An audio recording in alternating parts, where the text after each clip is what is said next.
El diluvio universal. La primera catástrofe de la historia de la humanidad. Según cuenta la Biblia, la vida en la tierra solo se salvó gracias a un barco, el Arca de Noé. ¿Qué hay de verdad en ese relato? ¿Existen pruebas de que de verdad ocurrió? Según la Biblia, Dios castigó a los hombres porque la maldad reinaba entre ellos.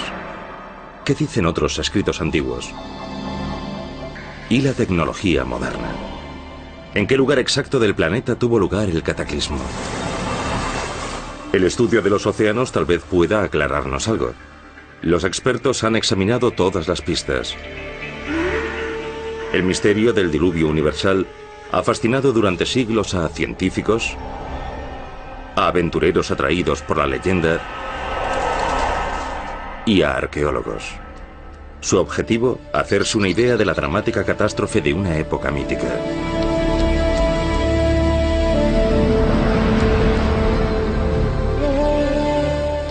El Arca de Noé.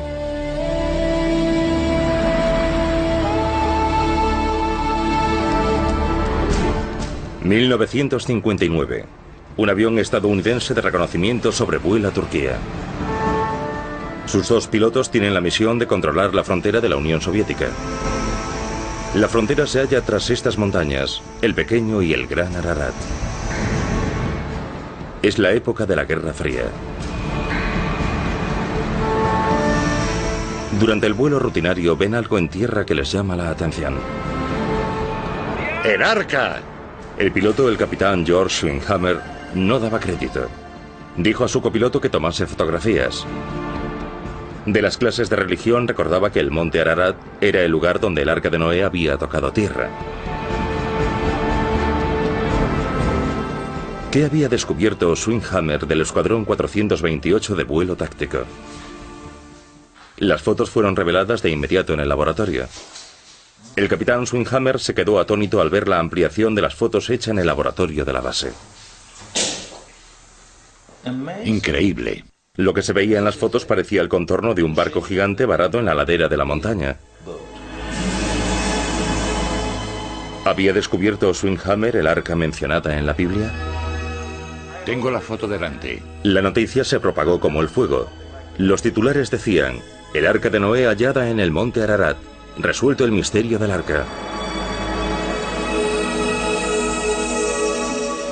Turquía. Al este de Anatolia, no lejos del Mar Negro y de la región montañosa del Cáucaso, en la frontera con Armenia e Irán, se levanta el monte Ararat, de 5.165 metros de altura. Decidimos ir a la región montañosa del Ararat y comprobar por nosotros mismos lo que causó sensación y saltó a los titulares hace casi medio siglo. La búsqueda de los restos del Arca de Noé nos llevó a un valle, a una altura de 1.300 metros. El monte Ararat es un volcán extinguido. Sus laderas están cubiertas de escombros y piedras afiladas. De pronto vemos un contorno similar al del casco de un barco. La Biblia dice que el arca medía 300 codos de largo, 50 codos de ancho y 30 codos de alto. Es decir, unos 150 metros de largo por 25 de ancho y 15 de alto. Las medidas coincidían más o menos, pero pronto quedó claro que esta formación estaba hecha de arena y piedra.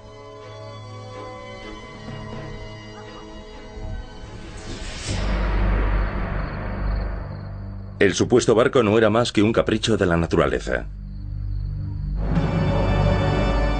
¿Será ficticia entonces la narración bíblica sobre el Arca de Noé y la salvación de los animales? ¿Será también ficción lo del diluvio? El mito del Ararat surge a partir de la noción de que hubo un diluvio, donde y como fuese, y que el arca tocó tierra en algún lugar. Lo más lógico es que fuese en la cumbre de una montaña, y el monte más alto de la zona, donde el relato se sitúa, es el monte Ararat, y a lo largo de miles de años este monte pasó a ser la montaña que salvó a Noé.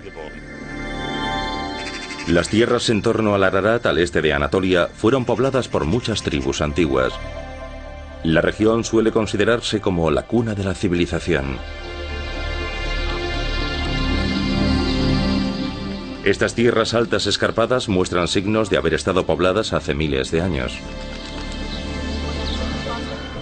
En las paredes de los barrancos se han descubierto reliquias de la edad de piedra talladas en la roca.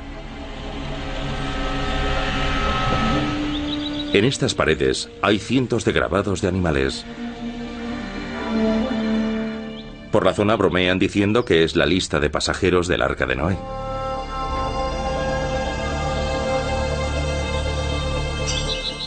Estas fértiles llanuras se han cultivado desde épocas inmemoriales. Contemplar las vastas extensiones es como viajar atrás en el tiempo.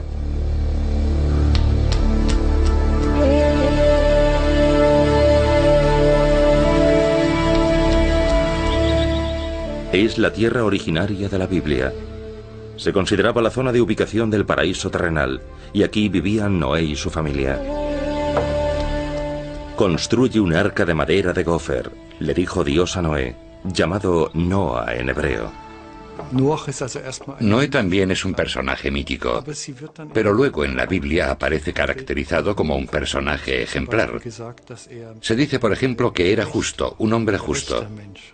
Por tanto, era un hombre que no merecía perecer ahogado. Se dice que era un hombre completamente fiel a Dios. He decidido poner fin a toda criatura viva, porque la tierra está corrompida por su violencia, y enviaré un gran diluvio que cubrirá la tierra. Así le habló Dios a Noé y le ordenó que construyese un arca. La Biblia da sus medidas exactas. Debía tener 3 cubiertas, espacio suficiente para todos los animales.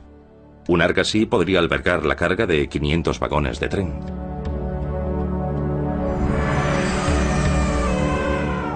Todos los animales del mundo, de cada especie una pareja y de los animales puros 7 parejas, debían embarcarse en el arca.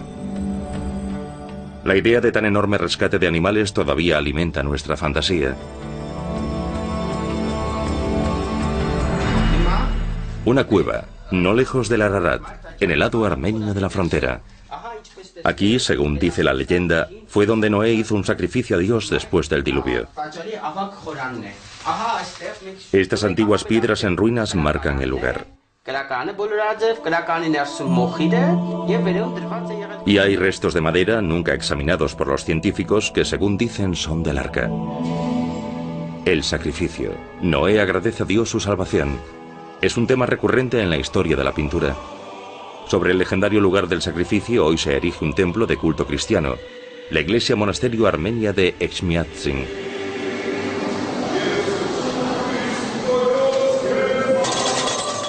La iglesia armenia es independiente, pero su liturgia y costumbres son muy parecidas a los de los grandes cultos orientales.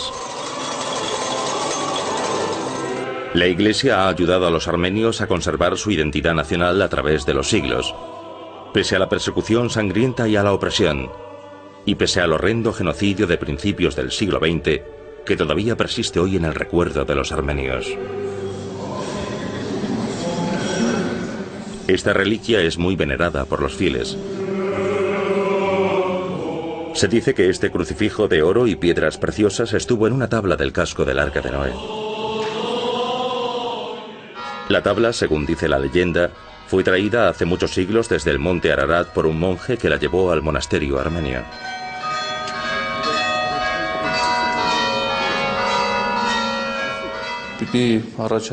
La tabla del Arca de Noé fue entregada al monje Jacob por Dios. Guardamos esta reliquia tan especial porque mantiene viva la historia de Noé. La historia del monje Jacob es muy antigua. En el siglo IV a.C. inició la búsqueda de la madera del arca. Un día partió de su monasterio al pie del monte Ararat. Como muchos después de él, se propuso demostrar que la historia del arca encallada era cierta. La montaña se alzaba imponente ante él. Según una antigua leyenda popular, Dios había decretado que todo el que escalara la montaña sagrada sería castigado. El monje decidió ignorar la advertencia. Con fe firme y convencido de que hallaría el arca, inició el ascenso. Dios se apiadó del monje que caminaba sobre el hielo.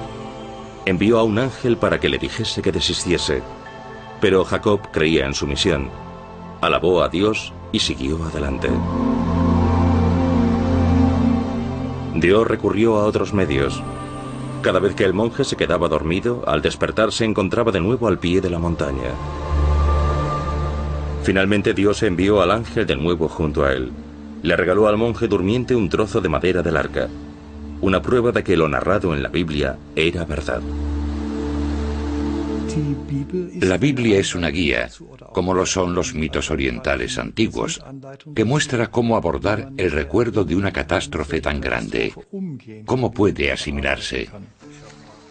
En el este de Turquía, el recuerdo de la leyenda de Noé también está presente en la tradición musulmana. En un día festivo, las mujeres hacen pan y preparan un plato especial. Se llama plato de Noé y se hace para la fiesta de Ashura al finalizar el Ramadán. Según la leyenda, a Noé casi no le quedaba comida al final de su viaje. Solo tenía frutos secos, nueces, almendras, higos y semillas. Con un total de 7 ingredientes preparó un plato dulce, que todavía se hace hoy en recuerdo de la salvación de Noé.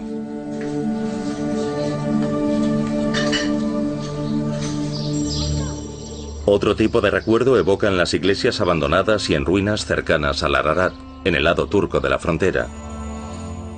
Los edificios se han ido deteriorando desde que los armenios fueron expulsados hace más de 80 años.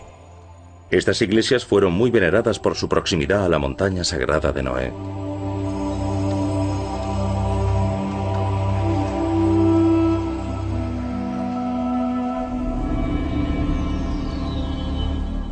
Hace 15.000 años el norte de Europa y Asia estaban cubiertos de hielo y nieve, pero la edad de hielo estaba llegando a su fin. Las zonas del extremo norte estaban cubiertas por una gruesa capa de hielo. A medida que la atmósfera se calentaba, el hielo derretido creó ríos gigantes que labraron profundos valles en el entorno. Glaciares de miles de metros de altura se derritieron en cuestión de siglos. Y entonces hubo enormes masas de agua dulce a disposición del hombre. Este clima más cálido creó las condiciones para su cambio, de cazadores y recolectores a agricultores.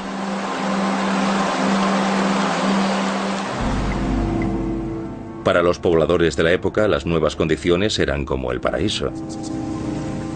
Prosperan las fértiles regiones del Cáucaso y de Turquía oriental hasta el sur de Mesopotamia. Aquí surgen el Tigris y el Éufrates. En sus orillas surgen avanzadas culturas. Los anchos ríos llenaron uno de los mayores embalses naturales del mundo, el Mar Negro. Una expedición de oceanógrafos israelíes y estadounidenses se dispuso a investigar cuáles eran las características marinas en la región del Mar Negro hace miles de años.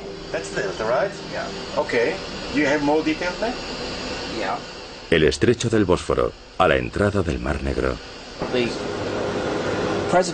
La conservación de las dunas y la rapidez del cambio del curso son indicio de una posible crecida catastrófica. El agua entró a través del Bósforo y llenó el lago, elevando su superficie puede que 100 metros o más en un mes, un año o quizás en varios años.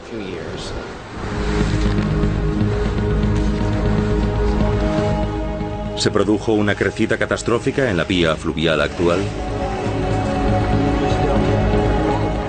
El equipo del profesor Ryan quiere estudiar el lecho marino del Bósforo y al norte en el Mar Negro. Mediante una grúa y un cabrestante, el equipo baja pesados contenedores hasta el fondo, donde se entierran en el lecho marino. Luego toman muestras del terreno bajo el mar. Los científicos creen que hallarán indicios de que en el Bósforo se produjo un gran desastre natural.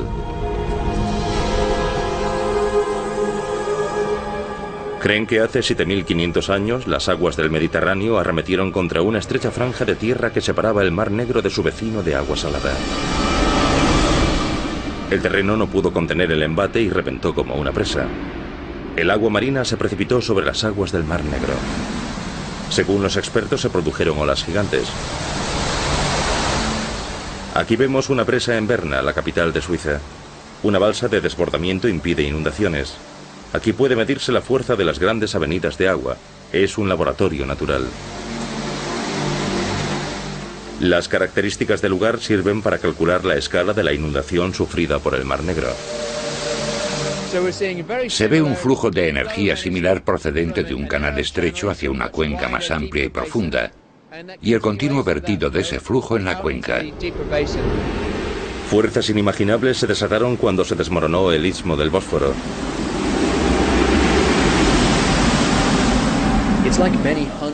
Es como si chocasen cientos de coches a la vez. El agua empuja y se abre hacia los lados, produciendo una ola de una altura de 10 a 20 metros en la zona del impacto. ¿Fue una catástrofe así la descrita en el relato del Arca de Noé?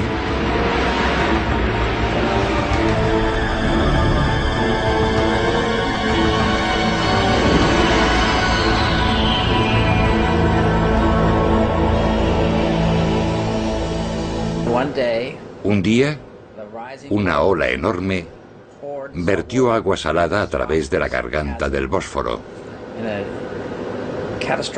Produjo una inundación catastrófica y cientos, miles de kilómetros cúbicos de agua se vertieron aquí, cada día, durante meses, tal vez durante varios años. Era agua salada, lo cual empeoró más aún la catástrofe. El agua salada es nefasta para la agricultura. El documento más antiguo del lugar más próximo al desastre. Son caracteres cuneiformes, una de las formas de escritura más antiguas que existen. La utilizaron diversos pueblos. Esto es urartiano, el idioma del reino de Urarto, en la región del monte Ararat. Solo hay 5 eruditos en el mundo capaces de leerlo, escribirlo y hablarlo hasta cierto punto. Dingis, Irmushini, Einie. Los textos esconden muchos secretos, pues muchas de las palabras aún se desconocen. Urartu y Ararat son el mismo término, hasta ahí se sabe. Pero los científicos todavía deben esclarecer si los textos contienen referencias al diluvio universal. La tumba de un rey. El pueblo urartiano estuvo en su apogeo del siglo XI al VIII a.C., mucho después del diluvio universal.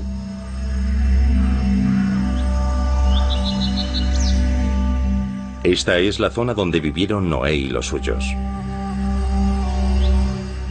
Donde hoy el suelo es pobre y los pastos escasos, antaño había bosques de cedros y pinos tan densos que el viajero nunca veía la luz del día, según cuenta una leyenda de la zona.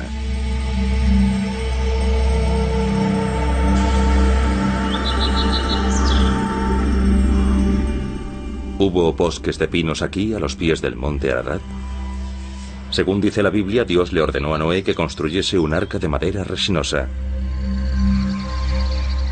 Y ya que estas montañas tienen miles de metros de altura, científicamente no es concebible que una crecida pudiese cubrirlas por completo. El siguiente punto del Mar Negro que investigué fue la corriente de esta zona, al borde de la plataforma submarina.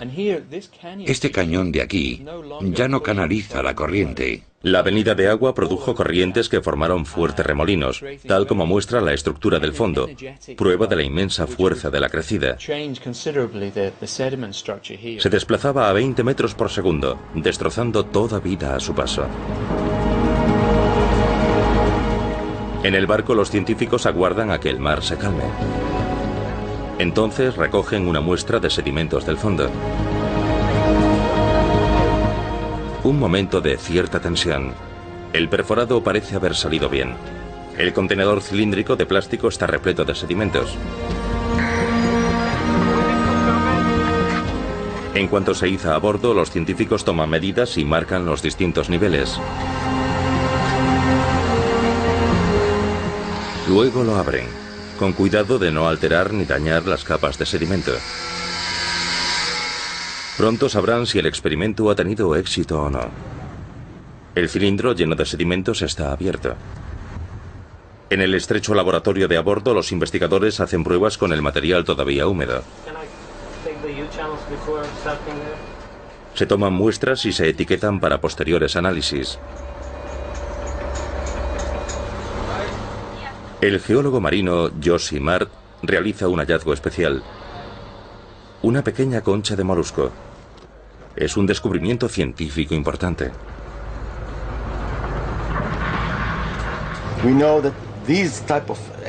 Sabemos que este tipo de molusco vive en entornos marinos, en agua salada. Eso significa que esta parte del sedimento estaba en un lecho marino. Esta parte contiene animales de agua dulce. Aquí vemos una zona estrecha de arena, de menos de 5 centímetros. Eso nos dice que el paso del agua dulce a agua salada fue muy brusca. De lo contrario, se había acumulado más arena. De modo que esto indica un episodio bastante dramático. Los científicos empezaron a investigar esta catástrofe natural en el siglo XIX. El naturalista alemán Friedrich Parrot exploró la región del Cáucaso en torno al monte Ararat. El relato sobre el Arca de Noé fascinaba a Parrot, que estaba patrocinado por el zar de Rusia. En el verano de 1829 organizó una expedición. Uno de sus objetivos era la medición exacta del terreno. A Parrot lo acompañaban oficiales rusos, ya que Armenia pertenecía a Rusia por entonces. El 18 de septiembre de 1829 partieron rumbo al monte Ararat, cuya cumbre nadie había alcanzado jamás. Parrot escribió en su diario: «He hecho todos los preparativos para el ascenso. Tenemos guías y animales de carga, contamos con provisiones y he mandado hacer un crucifijo y una placa de plomo con una inscripción». El crucifijo era como quizás el arca de madera de pino. Durante un momento nos detuvimos al pie de la enorme pirámide de nieve que se erigía imponente ante nosotros.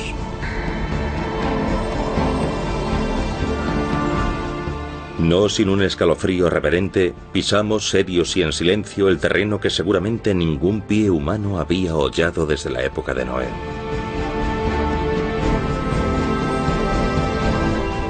Parrot hizo una medición exacta del monte Ararat. Sus resultados difieren poco de las medidas exactas que los satélites actuales proporcionan. Las fotos desde el espacio pueden usarse para crear un mundo virtual que reconstruye el mundo real hasta el más mínimo detalle. Y podemos crear una imagen exacta del monte Ararat. Las maquetas tridimensionales son el primer paso. Las maquetas holográficas digitales, como nosotros las llamamos, nos dan una imagen muy exacta y realista de la superficie de la zona, y con ellas podemos llegar a diversas conclusiones sobre los procesos geocientíficos y demás que se dan en la superficie terrestre. Por medio de estos mapas tomados desde el espacio, sabemos si hay una montaña en el fondo del mar y también si esa montaña se elevó hasta la superficie del mar. Y del mismo modo podemos estudiar el Mar Negro. La expedición científica también tiene otro objetivo: estudiar la estructura profunda del lecho marino. Se está formando una tormenta. La tripulación decide sumergir el instrumental en el mar de todos modos. Asegurado con cuerdas, sumergen el aparato que puede enviar y recibir señales electrónicas mediante las que cartografía el lecho marino con precisión. Llegan los primeros datos. Los estratos costeros superiores tienen 7.500 años de antigüedad. Me parece que esta conservación tan estupenda delata un hundimiento rápido de estos sedimentos costeros bajo el agua. donde las horas ya no los pueden alterar. ¿Otra prueba más de la teoría de la catástrofe? El profesor Ryan destaca otros hallazgos paralelos realizados por los arqueólogos. Se descubrieron tabletas con relatos sumerios y asirios primitivos a mediados del siglo XIX. En 1872, George Smith encontró en el Museo Británico tabletas que él había reunido juntando fragmentos rotos, y se quedó atónito al ver que narraban una catástrofe natural similar. El arqueólogo George Smith utilizaba el Museo Británico como lugar de investigación. La composición y descifrado de las tabletas de arcilla halladas muchos años antes en Mesopotamia se convirtió en una obsesión para Smith, en la labor de su vida. Una labor para Sísifo.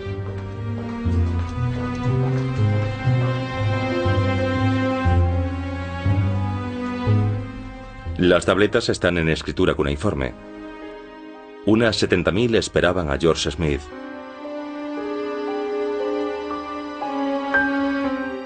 Uno de los textos, parte de la epopeya de Gilgamesh, hablaba de una gran inundación y de un gran héroe al que Dios había salvado, ordenándole que construyese un barco para él y su familia.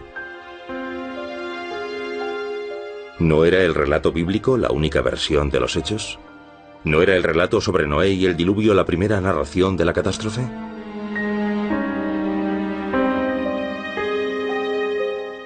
Smith se quedó atónito al descubrir que el relato bíblico coincidía con los mesopotámicos más antiguos, a veces palabra por palabra.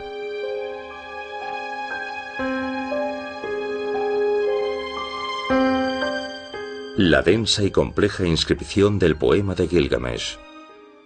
Solo se ha descifrado una parte de él. Los expertos siguen trabajando en él actualmente. Es una tarea ardua.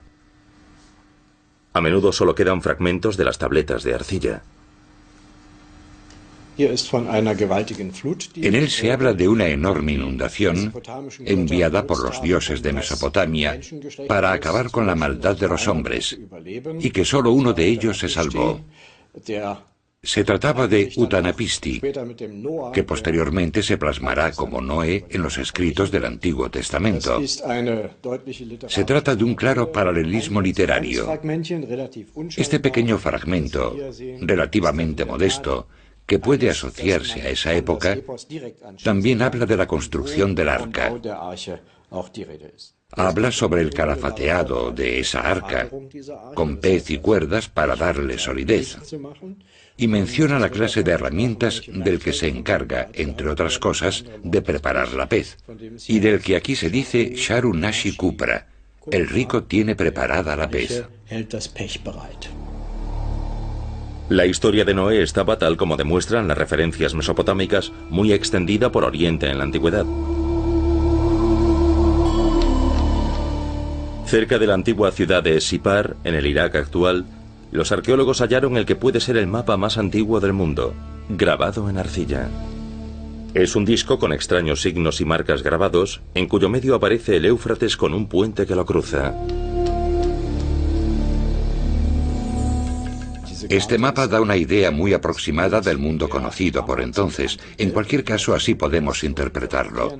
En cierto modo tiene relación con nuestra investigación, porque el babilónico Noé, como también lo llamamos, además de Utanapisti, aparece mencionado en este texto. La leyenda de Noé no aparece solo en la Biblia. La historia del arca y del diluvio que castigó a la humanidad forma parte del folclore de varios países. ¿Es menos creíble la Biblia porque la historia fuese relatada por otros pueblos? No puede negarse que la Biblia es más reciente que los mitos babilónicos o también que los textos egipcios. La cultura no se inventó en Israel. La cuna de la cultura está en el curso de los grandes ríos, el Nilo, el Éufrates y el Tigris. Y la Biblia es un fruto cultural relativamente posterior, una consecuencia de la historia religiosa y cultural de Oriente Próximo.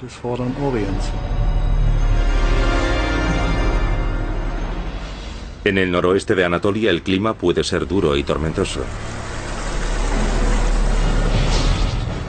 El tiempo puede cambiar de repente. Vientos imprevisibles barren el entorno y surgen violentas tormentas de la nada. En cuestión de minutos, las tempestades azotan como si fuese el día del juicio final.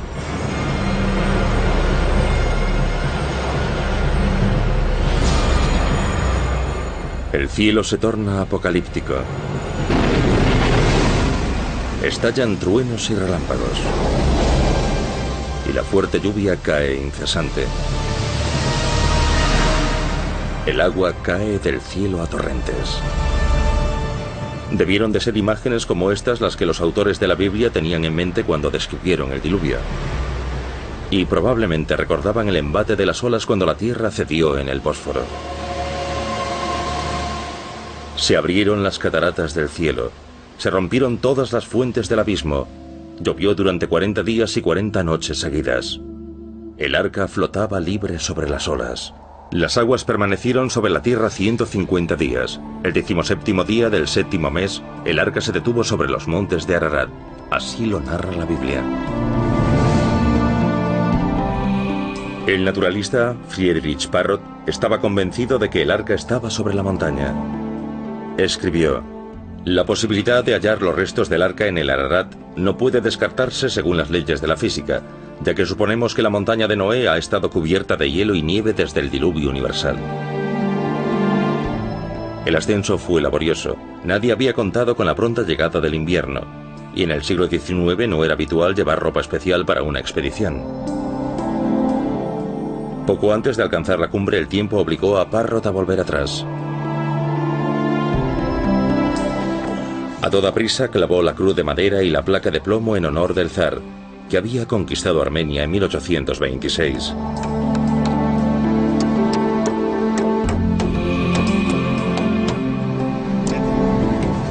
Tres semanas después, Parrot volvió a intentar alcanzar la cumbre. Esta vez lo consiguió. Pero el arca, su verdadera meta, nunca la halló. Así que para no descender con las manos vacías, los expedicionarios extrajeron un trozo de hielo del lugar donde habían clavado la cruz. Envolvieron el hielo en una tela y lo bajaron al valle. Una vez derretido y embotellada el agua, la llevaron como agua de un lugar sagrado al monasterio.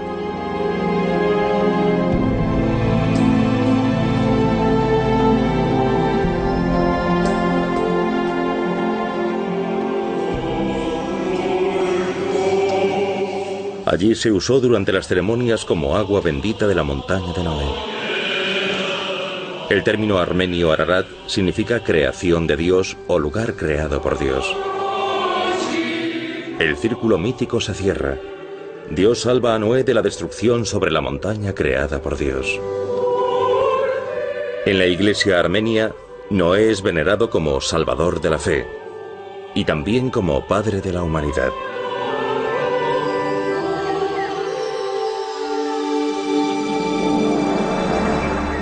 Estambul, la metrópoli antaño cristiana y desde hace muchos siglos musulmana.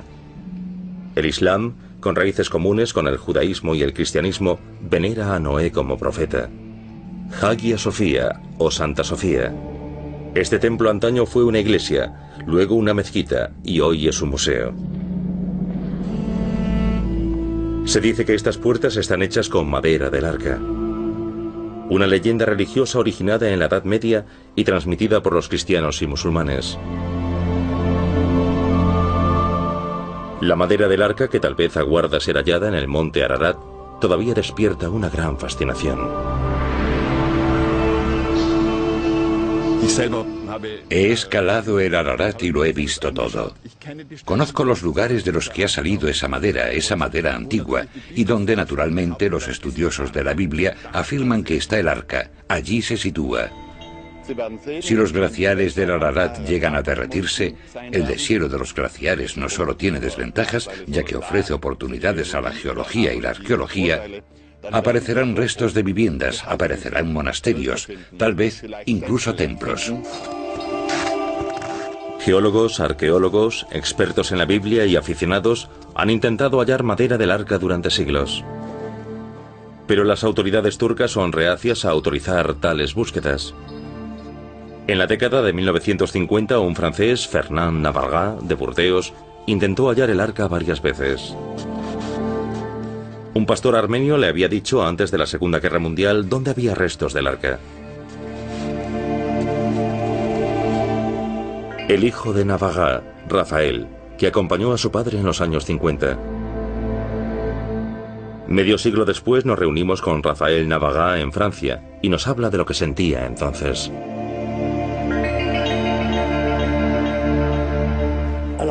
¿Qué sentía? No olvidemos que tenía 11 años y 11 meses por entonces, casi 12 años. Nací el 20 de julio y el descubrimiento en el que participé se realizó el 6 de julio de 1955. Una pequeña joya. Rafael Navarra cuenta con una filmación casera en 16 milímetros de la expedición con su padre. El monte Ararat envuelto en nubes. El tiempo era como siempre imprevisible. Iniciaron el ascenso encordados.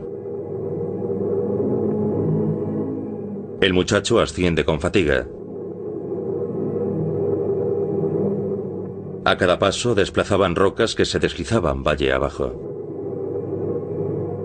La expedición de 4 días pronto se convirtió en una tortura. ¿Que si sufrí? Desde luego. Era muy fatigoso. No tuvimos agua hasta que llegamos al lago Cobb. Luego volvimos a quedarnos sin agua hasta que llegamos al primer glaciar, donde arranqué un trozo de hielo. El padre estaba desesperado por encontrar el lugar donde le habían dicho que hallaría la madera, pero enfrentados a la nieve y los interminables riscos y grietas de la montaña, la búsqueda resultó imposible. Por la noche estalló una tormenta. Y sé, porque él me lo dijo, que mi padre durmió mal porque estaba a punto de descubrir lo que llevaba tanto tiempo buscando.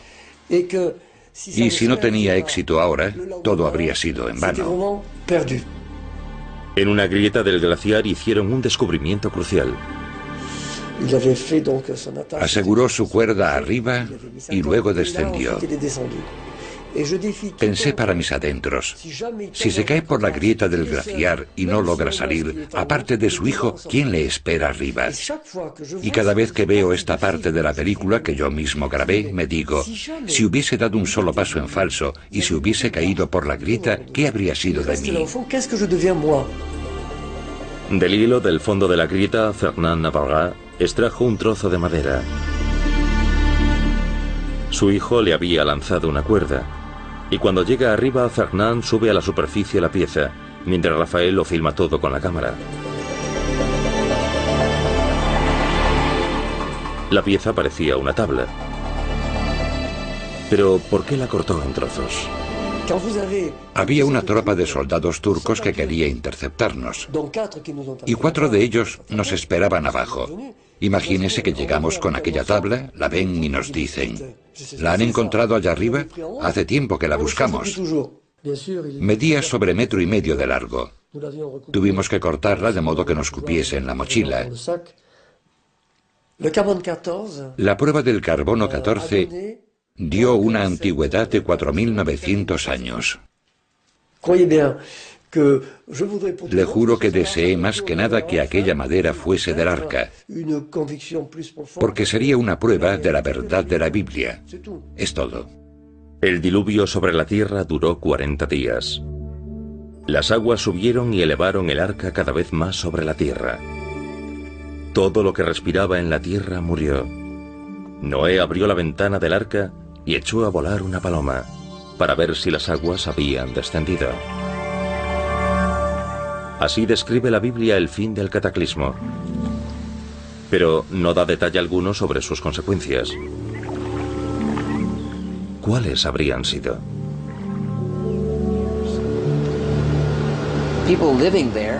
Los pobladores de la zona se verían desplazados por la crecida.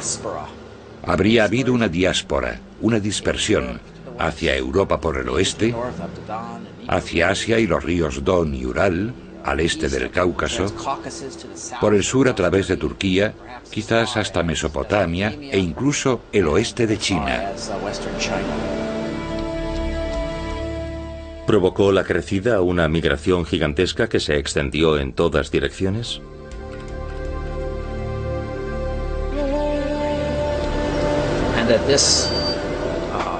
Ese éxodo o diáspora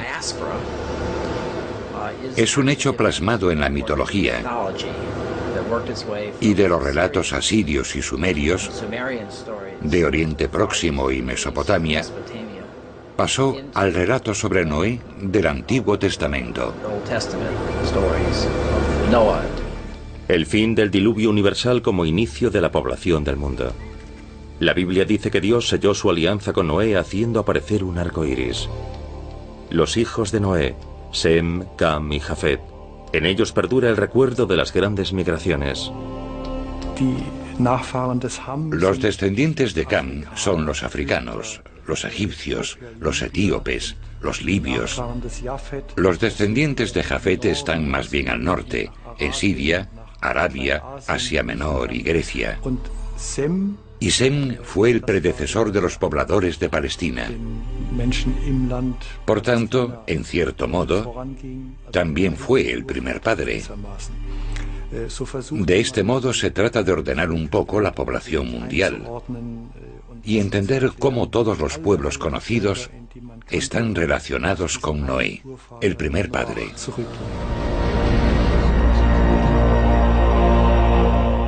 El diluvio universal no pertenece solo al mundo del mito, la leyenda o la religión. Fue un hecho completamente real.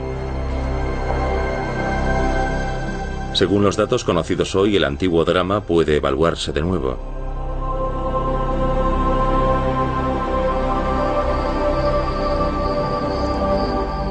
Tal vez, el desastre natural ocurrido hace 7500 años en Anatolia Oriental ya no sea uno de los misterios sin resolver de la Biblia.